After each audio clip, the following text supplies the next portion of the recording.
Press के साथियों को बहुत बहुत धन्यवाद मैं देना चाहता हूं।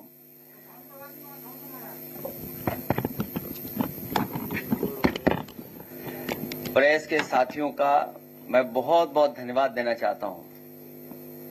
नए साल पे हम लोग मिले थे और हम लोग मिलकर के एक दूसरे को बधाई दिए थे। आज फिर हम लोग आपको बधाई देते हैं, नववर्ष की शुभकामनाएं देते हैं। आप स्वस्थ रहें, स्वास्थ्य अच्छा रहे और हम सब लोग मिलकर के इस लोकतंत्र को बचाने के लिए लगातार काम करते रहें। हाल ही में जो उत्तर प्रदेश में लगातार एसआईआर की एक्सरसाइज चल रही थी, जिसमें बड़े पैमाने पर अधिकारियों को शामिल किया गया था।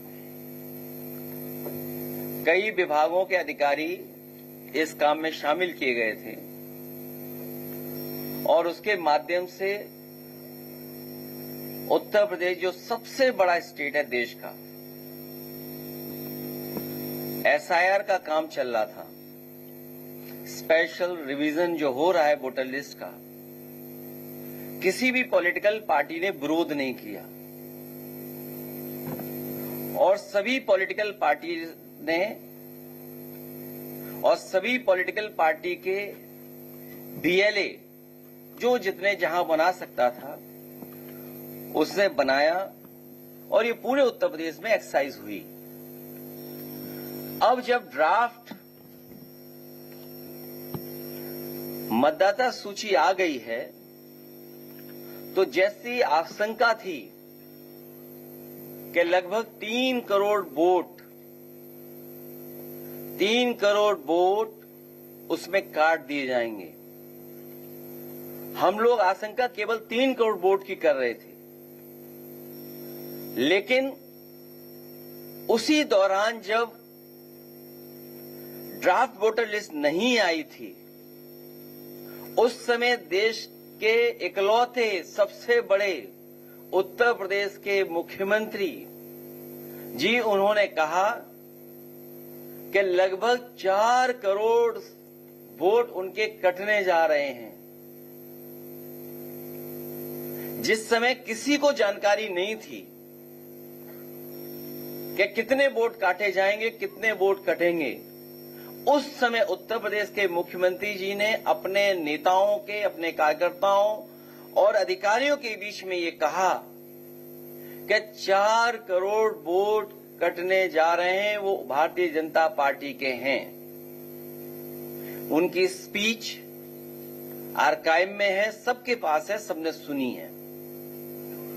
ये बात तो आई, लेकिन उत्तर प्रदेश के कन्नौज के पूर्व सांसद उन्होंने ये कहा कि अभी तो 3 लाख वोट कटे एक जिले में, अभी 2 विधानसभाएं अलग अलग जिले में हैं, उसमें भी हम लोग काटेंगे वोट।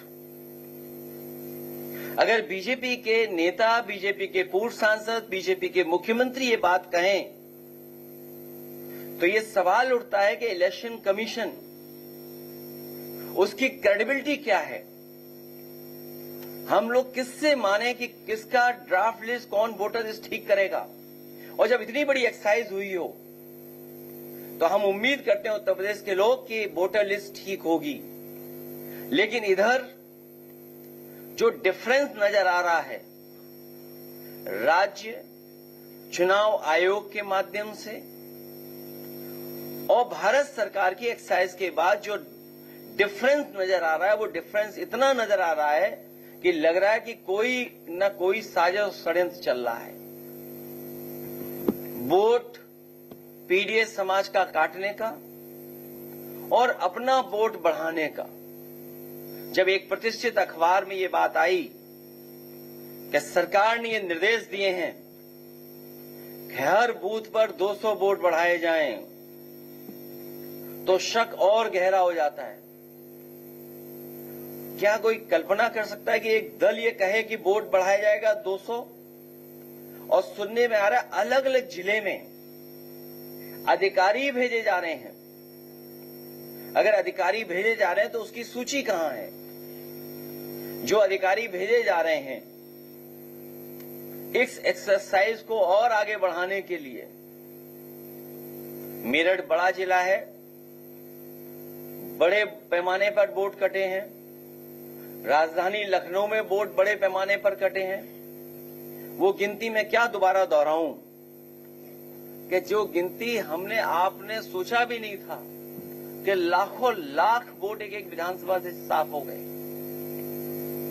वो कई चरणों में वो कविताएं और कहानियां भी सुनने को मिली। एक कौवे वाली सुनने को मिली। कोई एक समझदार कौवा था, वो सुन लेता था, समझ लेता था। कभी पत्थर से भगाने की बात हुई, लाठी से भगाने की बात हुई, बंदूक से भगाने की बात हुई, वो समझ जाता था, वो पकड़ा नहीं जा रहा था, वो चोट नहीं खा पा रहा था। लेकिन जब उसे बताया गया कि मैं लाठी मांगू और तुम 12 बोर बंदूक ले आना, वो कहानी हमने आपने सबने सुनी है। तो जो सोचिए, हम इलेक्शन कमीशन में भरोसा करते हैं, आयोग पर भरोसा कर रहे हैं, और आयोग पे पहली बार सवाल नहीं खड़ा हुआ है। याद कीजिए बाई इलेक्शन जब हुआ था, यहां रामपुर के लोग होंगे और रामपुर के आसपास के जिले के लोग हैं, हम लोगों ने वो वीडियोस डाले, वो तस्वीरें डाली जिसमें पुलिस वोटर्स को रोक रही थी। किसी पुलिस के अधिकारी पर कार्रवाई नहीं हुई।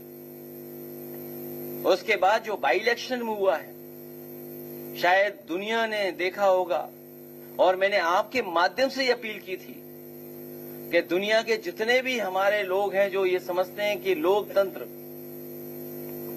में जो मतदान होता है, जो मतदाता आता है, कितना सुरक्षित है, कितना सुरक्षा के साथ आता है, कि दुनिया देखे कि कैसे वोट पड़ता है यूपी में। उसके लिए आपसे भी अपील की थी और अंतर्राष्ट्रीय प्रेस से भी अपील की थी। बाई इलेक्शन कैसे हुआ था आपने, हमने सबने देखा है। गुंदरकी में पूरा प्राइवेट ड्रेस में अधिकारियों ने मिलकर के वोट डाल लिया, मीरापुर में वोट डाल लिया, कटहरी में वोट डाल लिया। अयोध्या क्योंकि हारे थे, इसलिए अपनी हार को छिपाने के लिए हराना था समाजवादी पार्टी को। तो बाई इलेक्शन हम लोगों ने देखा जहां पर कई बार प्रश्न लगे थे चुनाव आयोग पर। इसलिए हमें उम्मीद है इस बार कि जब इतनी बड़ी एक्सरसाइज हो रही है एसआईआर की, तो जो जेन्युइन वोटर है उसका वोट बनना चाहिए। और हमारा तो सुझाव ये है कि कोर्ट में तो चल रहा ही है मामला, लेकिन उत्तर प्रदेश में कम से कम आयोग ये डिफरेंस देखते हुए ये फैसला ले कि आधार से जोड़ दिया जाए वोटर। क्योंकि ये जो डिफरेंस नजर आ रहा है गांव शहर का और पूरी वोटर लिस्ट का, बहुत ज्यादा डिफरेंस नजर आ रहा है। मैं तो कहूंगा कि ग्राफ वो स्क्रीन पे लाए जाएं, जो ग्राफ्स हैं। ऐसा है, ड्राफ्ट के अनुसार पात्र मतदाता 12 करोड़ 56 लाख, सबके पास आंकड़े हैं।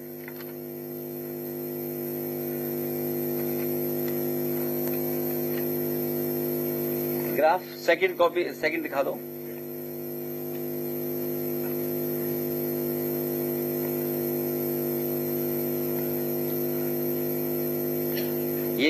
आंकड़ा सही है श्रीवास्तव जी, देखते रहे आंकड़ा, ये आंकड़ा ठीक है एकदम। वही चुनाव की नई पंचायत एसआई ड्राफ्ट के अनुसार उत्तर प्रदेश में केवल ग्रामीण मतदाता 12,70,00,000 के करीब है। ये आंकड़े ठीक है एकदम।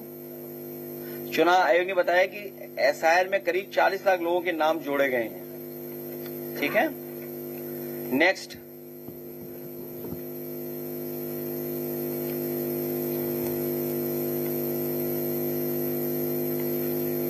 और एसआई ड्राफ्ट में ये बता रहे हैं कि 13 लाख ग्रामीण क्षेत्र में वोट कम हुए, ये भी ठीक है।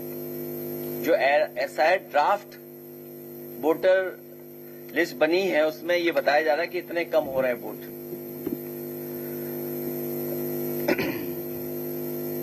तो महत्वपूर्ण सवाल ये बनता है कि जब पंचायत और विधानसभा में एसआईआर और वोटर लिस्ट समान बीएलओ तैयार कर रहे हैं तो कैसे विधानसभा के लिए पूरे प्रदेश के मतदाताओं की संख्या 12.56 करोड़ है, जबकि पंचायत चुनाव के लिए केवल ग्रामीण मतदाताओं की संख्या 12.69 करोड़ है, लगभग 12.69।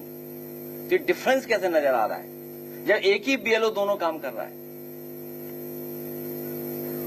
राज्य निर्वाचन आयोग और नेशनल के आयोग के माध्यम से जो डिफरेंस नजर आ रहा है वो इतना नजर आ रहा है जब एक ही बीएलओ दोनों की काउंटिंग कर रहा है। दूसरा सवाल, बीएलओ द्वारा किया जा रहा है एसआईआर में कैसे विधानसभा के मतदाता ड्राफ्ट में 2,88,00,000 वोटर काटे गए हैं, जबकि पंचायत चुनाव में उन्हीं बीएलओ द्वारा 40 लाख जोड़े गए हैं। क्या इसी तथ्य को छिपाने के लिए पंचायत चुनाव के मतदाताओं का फाइनल एसआई ड्राफ्ट 50 दिन के विलंब से आएगा? जब एक ही बीएलओ ने दोनों तैयार की है वोटर लिस्ट, तो आखिरकार स्टेट का जो डेटा है वो क्यों नहीं आ रहा है? वो लेट क्यों दे रहे हैं ये लोग?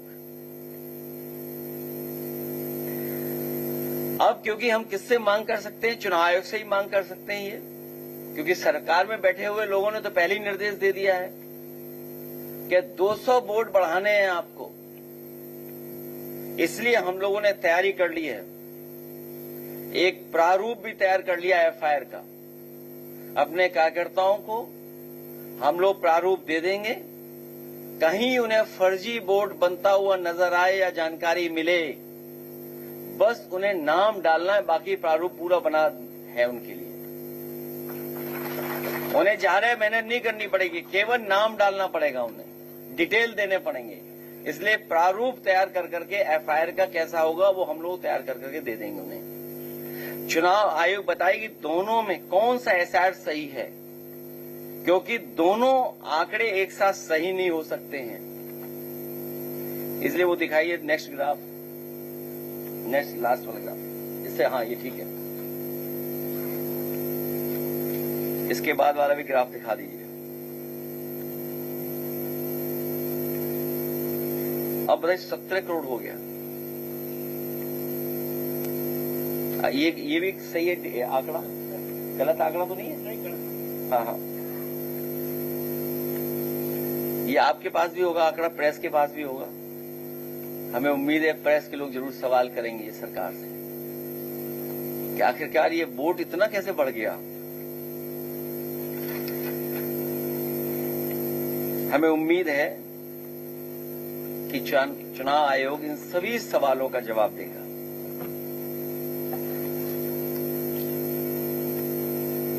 ईसीआई ने जो जानकारी दी है हम लोगों को, या जो जानकारी मिल रही है, ईसीआई ने अभी तक जानकारी सार्वजनिक नहीं किया है और बताया जा रहा है कि 1,93,93,00,000 यानी करीब 2 करोड़ लोगों की मैपिंग हो जाने के बाद उन्हें अब अनमैप्ड कर दिया गया है। ये बहुत सीरियस सवाल है कि मैपिंग के बाद लगभग 2 करोड़ वोट अनमैप्ड किए जा रहे हैं और बताया जा रहा है कि कोई एरर हुआ है उसमें। ये एरर नहीं है, ये बीजेपी के लिए एरर किया गया है। बीजेपी गलती नहीं करती है, बीजेपी जानबूझ के गलती कराती है या गलती करती है जिससे आप उलझ जाएं उसी में। अगर मैपिंग के बाद अनमैप्ड किया गया तो ये बहुत सीरियस सवाल है कि लगभग 2 करोड़ वोट अनमैप्ड कर दिए गए हैं। अब इनको नोटिस भेजकर इनसे भी दस्तावेज बीएलओ के माध्यम से जांच की जाएगी। हमने और 2 तो लगभग 3 करोड़ से ऊपर अब इनको नोटिस भेजा जाएगा अनमैप्ड को, और पहले से जो नहीं शामिल हुए जिनको पहले से है मैपिंग में नहीं है उन सबको नोटिस जा रहा है। 3 करोड़ से ऊपर लोगों को नोटिस जा रहा है। पहले बताया गया था मैपिंग वाले मतदाताओं को कोई नोटिस नहीं भेजी जाएगी और जांच भी नहीं होगी। अब जब अनमैप्ड कर दिया तो उनको नोटिस भी जाएगा।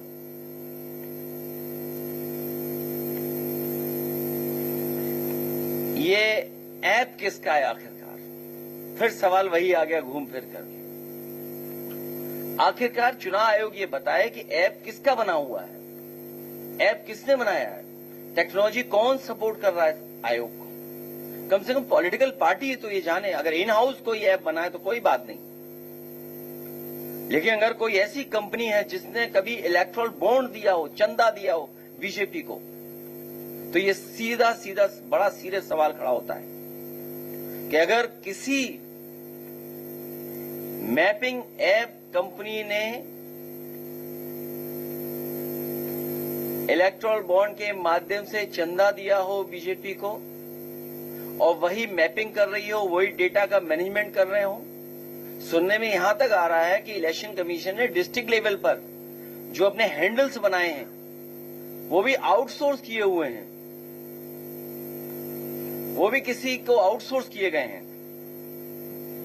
इसका मतलब सीधा सीधा यह है कि लाखों वोट उनको डिलीट कर करके और विपक्ष को इसी में उलझा के रखना है, क्योंकि अब मुद्दों से ये नहीं जीत सकते हैं।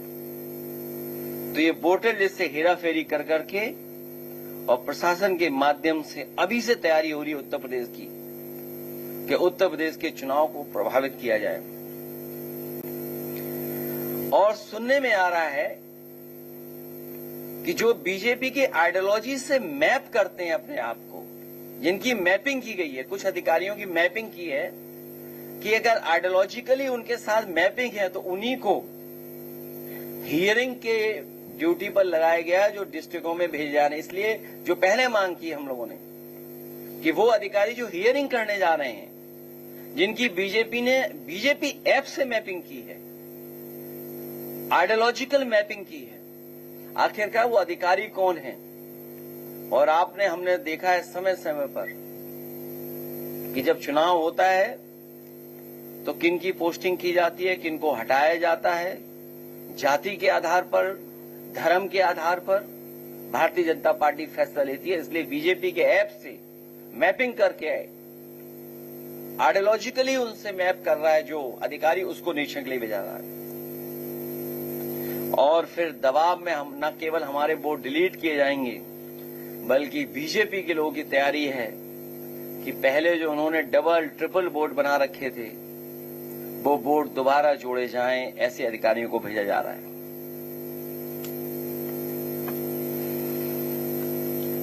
हियरिंग जो हो उस समय राजनीतिक दलों के बीएलओ की मौजूदगी में हो और ये सुनिश्चित किया जाए कि वहां पर बीएलए मौजूद हैं पॉलिटिकल पार्टीज के। और हियरिंग के फैसले के बाद जो कुछ निष्कर्ष निकलता है वो जो सूची बने वो नोटिस बोर्ड पे लगाए, जिससे आम जनता देख सके, वोटर देख सके और पॉलिटिकल पार्टीज को भी प्रोवाइड की जाए वो लिस्ट। और कम से कम अधिकारियों का नंबर, मोबाइल नंबर तो दिया जाए जिससे हम लोग संपर्क कर सकें, हमारे बीएलए संपर्क कर सकें कि कहीं कोई गलती तो नहीं हो रही है। इसलिए भारतीय जनता पार्टी और पूरी सरकार मिलकर के ये साजिश कर रही है कि वोट अब बढ़ाया जाए और डबल बनाया जाए। चुनाव आयोग इस बात को संज्ञान में ले कि सरकार तैयारी कर रही है कि वोट उनके जो इधर उधर हो गए उनके डबल ट्रिपल बना दिए।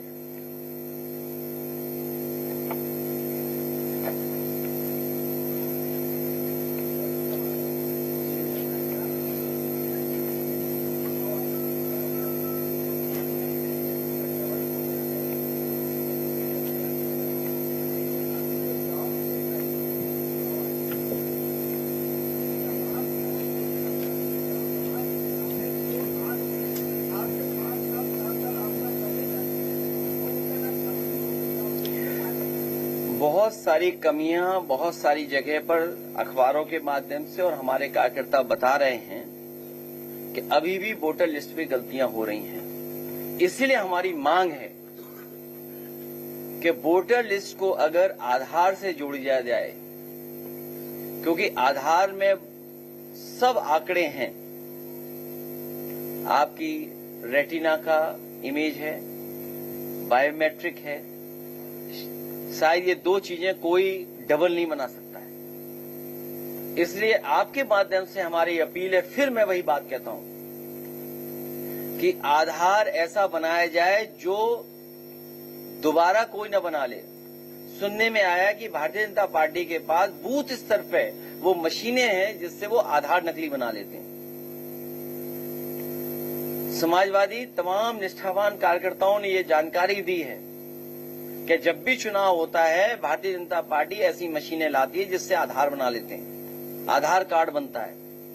हमारी मांग है कि आधार मेटल कार्ड बनाया जाए। जिस तरीके से बड़ी बड़ी बैंक्स के मेटल कार्ड होते हैं, जो सबसे प्रीमियम कार्ड होता है वो मेटल का होता है। और आजकल तो इतना आसान है चीजों को, अपने डेटा को बचाने के लिए। तो हमें उम्मीद है कि उत्तर प्रदेश में जो गोलमाल हो रहा है, जिस तरह की हेराफेरी की तैयारी है, जिस तरह की साजिश है, इसी को देखते हुए देश में एक बार फिर देश फैसला लेगा कि आधार से वोटर लिस्ट जोड़ दी जाए।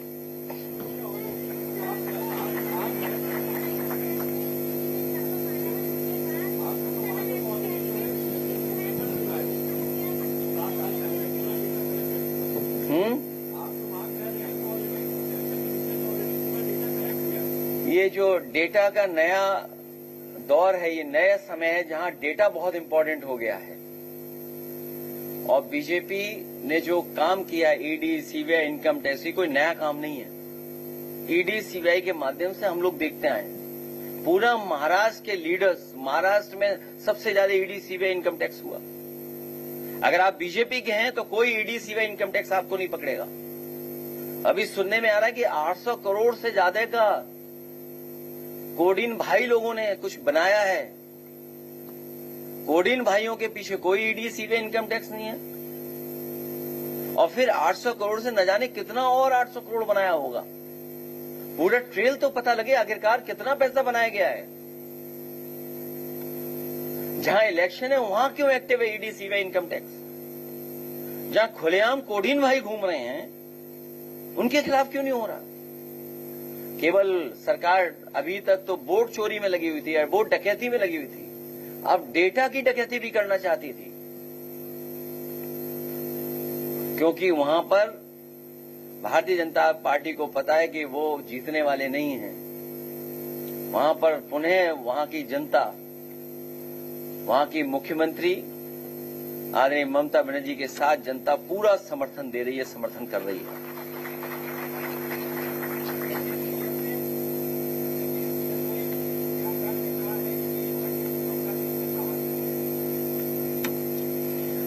ये घिसा पिटा डायलॉग है उनका। जिनकी खुद की फिल्म न चली हो उनके डायलॉग क्यों ला रहे हो यहां पर? और मैंने तुम्हें कितनी बार समझाया कि अगर उनके सच्चे डायलॉग होते तो फिल्म ज्यादा चलती। और कभी सच्चा डायलॉग सुनना हो तो एएनआई का सुन लेना, आर्काइव वाला।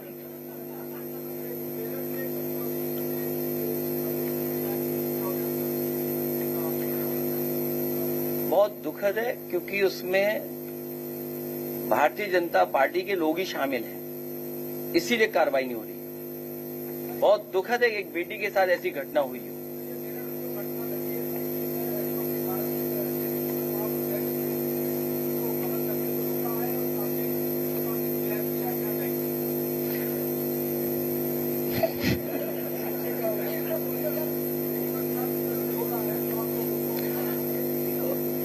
उत्तर प्रदेश में सबसे ज्यादा अनसेफ हैं बेटियां और महिलाएं, और ये आंकड़े बताते हैं।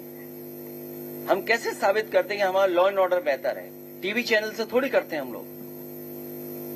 टीवी चैनल तो कई बार अपने बजट के हिसाब से बोलते हैं, लेकिन आंकड़े तो झूठे नहीं हो सकते। लॉ एंड ऑर्डर कैसा है वो आंकड़े बताते हैं। आज सबसे ज्यादा अनसेफ महिलाओं के लिए, बेटियों के लिए कोई है, और सबसे ज्यादा घटनाएं अगर कहीं हो रही हैं तो वो उत्तर प्रदेश में हो रही हैं। और न केवल आपके चैनल को साथ हो रहा ये व्यवहार, आपने तो खुद फेस किया है कई बार। और अभी हमारी पार्टी के नेता आदरणीय रामजय सुमन जी जा रहे थे, उन्हें भी नहीं जाने दे रहे। आखिर सरकार क्या छिपाना चाहती है? आपको याद होगा हाथरस में बेटी के साथ क्या हुआ था। उसके परिवार की कहीं कोई सम्मान नहीं मिला उस परिवार को।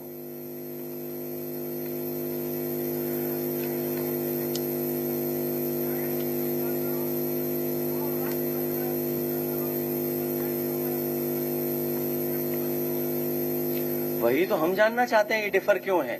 कोई चार्टर्ड अकाउंटेंट बुलाएं, वही तो गिनती ठीक करेगा। और फिर अब तो ये भी बताना चाहिए घुसपैठिया कितने निकले। भाई घुसपैठिया भी तो निकालेगा आंकड़ा, घुसपैठिया का भी तो आना चाहिए इसमें। भाई जहां आंकड़े राज्य निर्वाचन आयोग के और भारत सरकार के आयोग के अलग अलग आ रहे हैं, यही तो चिंता का विषय है। और फिर चिंता का विषय इसलिए भी और है क्योंकि जब मुख्यमंत्री कह रहे हैं कि 4 करोड़ हमारे वोट कट गए, मैपिंग के बाद अनमैपिंग हो रहे हैं वोटर, और उनको नोटिस भेजा जाएगा लगभग 4 करोड़ लोगों को। अधिकारी पोस्ट हो रहे हैं, मैपिंग करके उनके आइडियोलॉजिकल मैपिंग करके उनके अधिकारी पोस्ट हो रहे हैं। तो कितना बड़ा संकट है। ये वोटर लिस्ट अपने हिसाब से बनाना चाहते हैं कि चुनाव कैसे जीता जाएगा, वैसा वोटर लिस्ट बनाइए।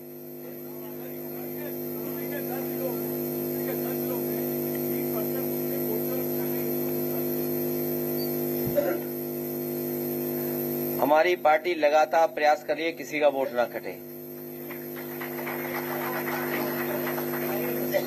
और हमारी पार्टी के पास जहां पर अगर जानकारी मिली है तो हमारे बीएलए पूरी जिम्मेदारी के साथ उनका वोट बनवाएंगे।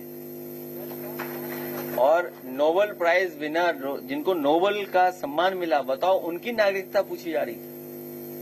वो आपको चिंता का विषय नहीं लगता? इसीलिए याद कीजिए, पहले दिन से समाजवादी पार्टी ने कहा ये एसआईआर नहीं है, एसआईआर के बहाने एनआरसी करने जा रहे हैं। जो काम होम डिपार्टमेंट का था, होम डिपार्टमेंट ने वो काम चुनाव आयोग से करवाया है। क्योंकि सुनने में आ रहा है जो चुनाव आयोग के सबसे बड़े अधिकारी हैं वो पहले होम डिपार्टमेंट में ही काम करते थे।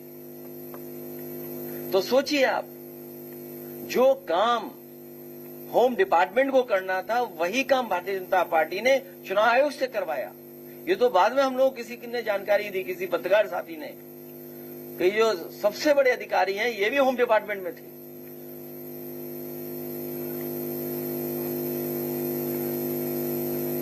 वही मैंने कहा कि 4 करोड़, जब 1 करोड़ आ गया पहले डेटा, फिर 1 करोड़ से ऊपर अनमैप कर दिया तो कितने हो गए? 4 करोड़ तो हो ही गए लगभग। तो ये 4 करोड़ वोटर ऐसे हैं जो अधिकारियों पे, और तब इनके लोग मिलकर के दबाव बना करके डबल वोट बनवाने जा रही भारतीय जनता पार्टी। इसीलिए एफआईआर दर्ज कराने के लिए समाजवादी पार्टी अपने बीएलए लोगों से कहेगी, अपने पीडीएफ प्रहरी लोगों से, क्या प्रारूप उनको पास पहुंच जाएगा, उन्हें केवल डिटेल भरना है उसका, और एफआईआर दर्ज कराने की तैयारी करें।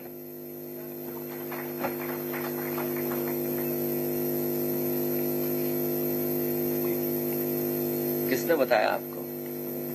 एक ट्वीट में उनकी जान निकल जाती है भारतीय जनता पार्टी की।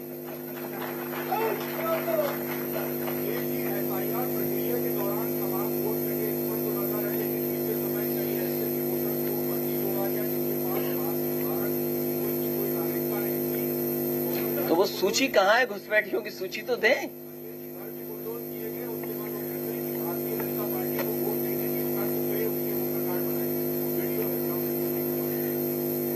ये लखनऊ की बात कर रहे होंगे आप? हाँ, कहाँ की? अच्छा, हमारे पत्रकार साथी को ये भी जानकारी होगी, और सच बताना आप भी, जिस प्लॉट पर उन्हें रोका गया था या जहां पर वो रह रहे थे लोग, वो आसाम के थे शायद, सब आसाम के निकले। और किराया कौन वसूल रहा था? सुनने में आया बीजेपी के लोग किराया ले रहे थे। जो रोके हुए थे वो बीजेपी के लोग थे, किराया ले रहे थे। ये हमारा ग्राउंड रिपोर्ट बता ही नहीं रहा।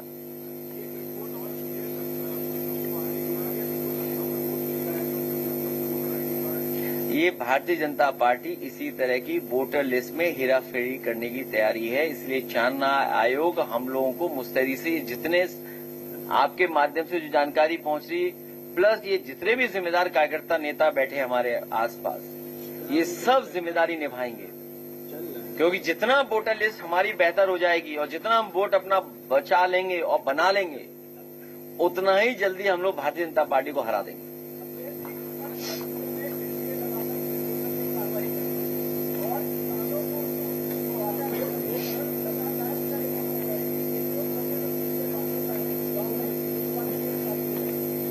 तो 600 तो ग्रामीण में मान लीजिए, फिर मनरेगा क्या होगा? जो विकसित भारत जी राम जी स्कीम आई है, ये इसलिए कर रहे हैं कि बजट कम आ रहा है ऊपर से, तो जितनी अर्बन ग्राम सभाएं हो जाएंगी उतना बजट कम मांगना पड़ेगा।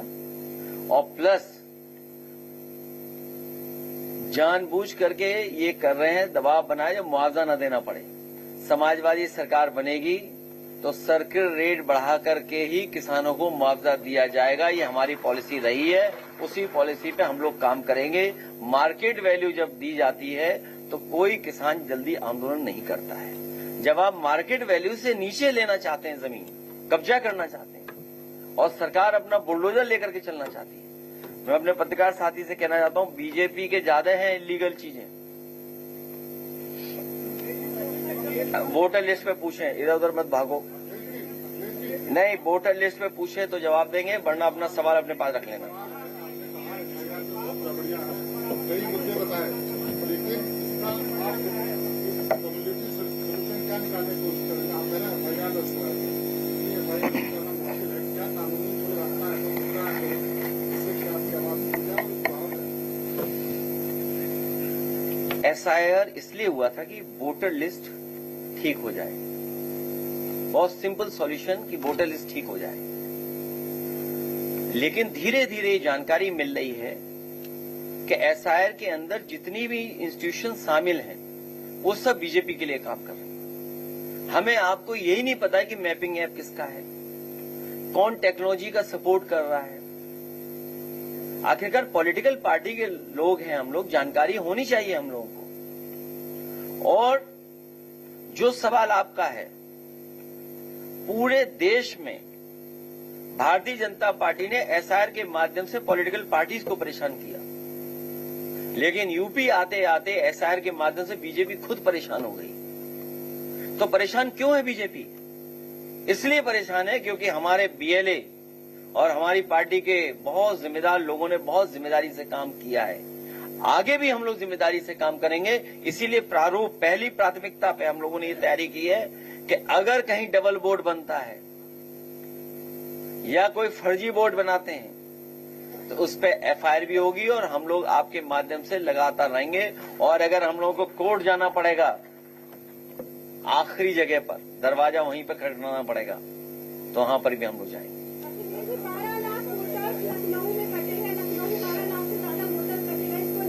तो बीजेपी के लिए चिंता का विषय है कि 12 लाख वोट कटे, इसका मतलब जीत भी उनकी हार है। इसका मतलब रविदास जी हमारे जीत गए होते अगर ये काम हम लोगों ने पहले किया तो होता।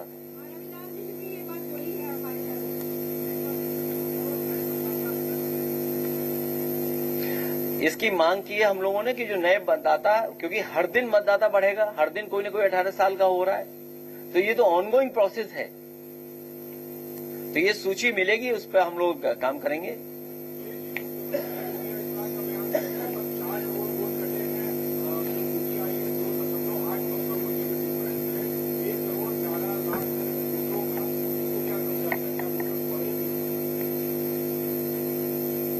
एडिशन तो हुआ है, लेकिन कटे कितने वोट हैं? एडिशन तो मैं कह रहा हूं, आज भी कोई 18 साल का हो गया, आज ही एक किसी का जन्मदिन मनाया हम लोगों ने, एक बुजुर्ग थे, एक नया लड़का था कोई, तो वो एडिशन तो होगा ही होगा, हर दिन वोट बढ़ेगा। ये कोई बहुत बड़ी साजिश कर रही है बीजेपी, बहुत बड़ा षड्यंत्र है ये विपक्ष के खिलाफ। इसके साथ साथ ये सबसे बड़ा तो ये है कि 1,93,00,000 लगभग 2 करोड़ फिर अनमैप्ड हो गए। ये कितना सीरियस इशू है। और 1,04,00,000 पहले था, तो टोटल लगभग 4 करोड़ लोग अनमैप्ड हो गए जिनको नोटिस भेजा जाएगा। ये सीरियस सवाल है।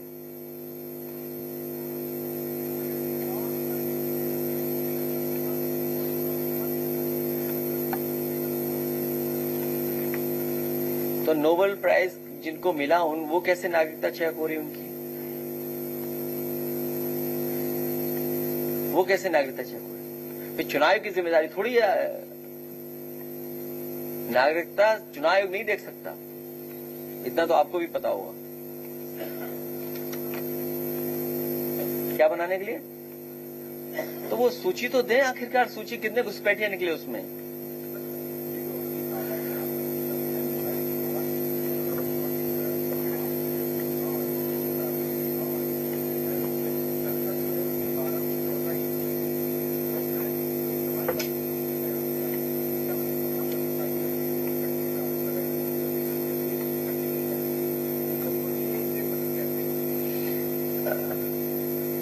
हमारी पार्टी मूव करेगी, अभी बहुत समय है। हम बहुत सी चीजें क्यों डिस्क्लोज करें अभी, पहले हम ये जान लें कि आखिरकार ये क्या कर रहे हैं सरकार के लोग।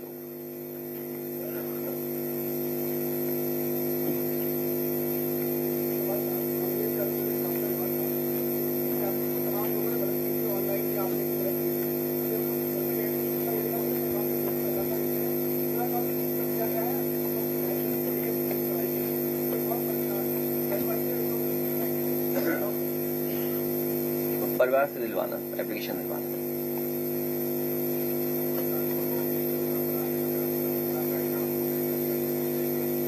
कानपुर के 2 नेता बैठे हमारे, 3 के कई बैठे हैं।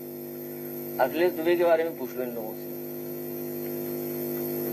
कई आईपीएस फंस जाएंगे उसमें। और वहां तो एक बहुत बड़ा अधिकारी वो बैठा है जिसने कन्नौज में लगभग 10,000 रेड कार्ड दिए थे 2019 के चुनाव में, तो पुलिस से। और ये देखिए, अभी ये सवाल पूछे थे पत्रकार साथी कि जिसकी इनकाउंटर कर दिया, सोचिए आप, और अपना इनकाउंटर सही साबित करने के लिए स्वजाति का भी इनकाउंटर किया था, वो भी फर्जी। एक फर्जी इनकाउंटर को छिपाने के लिए एक और फर्जी इनकाउंटर किया था अमेठी में, अगर याद हो आपको। अमेठी के रहने वाले अमेठी के थे।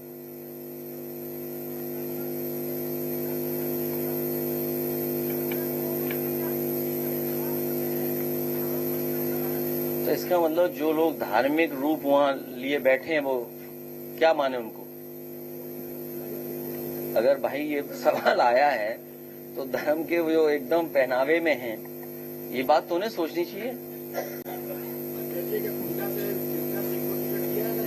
तुम क्या उनके समर्थक हो क्या? कौन है, कौन पूछ रहा है? टिकट देने की बात हम लोग बाद में करेंगे, अभी बहुत समय है। नहीं, टिकट आप लोग मत बांटो।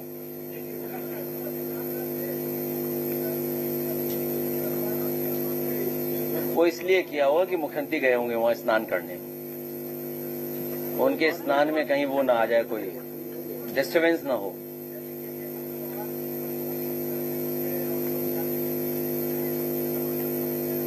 वीसी को अच्छा रखना चाहिए, इंस्टीट्यूशन को ठीक रखना चाहिए। एक ही विचारधारा के लोग लड़ रहे हैं तो उसमें क्या हमें फर्क पड़ रहा है। और केजीएमयू में अच्छा हो, इलाज अच्छा हो, अस्पतालों में इलाज हो। कल मैं परसों पीजीआई गया था, पीजीआई की भी हालत देखने लायक है। इंस्टीट्यूशंस खत्म कर दिए सब, इलाज कहाँ मिल रहा है किसी को। गरीब को इलाज प्राइवेट में जाना पड़ रहा है। और अभी कुछ पढ़ रहा था मैं अखबार में, न्यूज थी कि पोस्टमार्टम किसी का होना था, ले किसी को गए थे। बताइए, हद कर दी। क्या है ये मेडिकल? क्या हो रहा है ये? कोई है इलाज विलाज देखने वाला?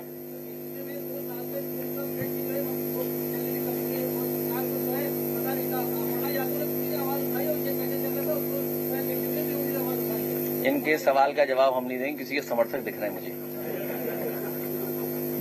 सवाल ये है कि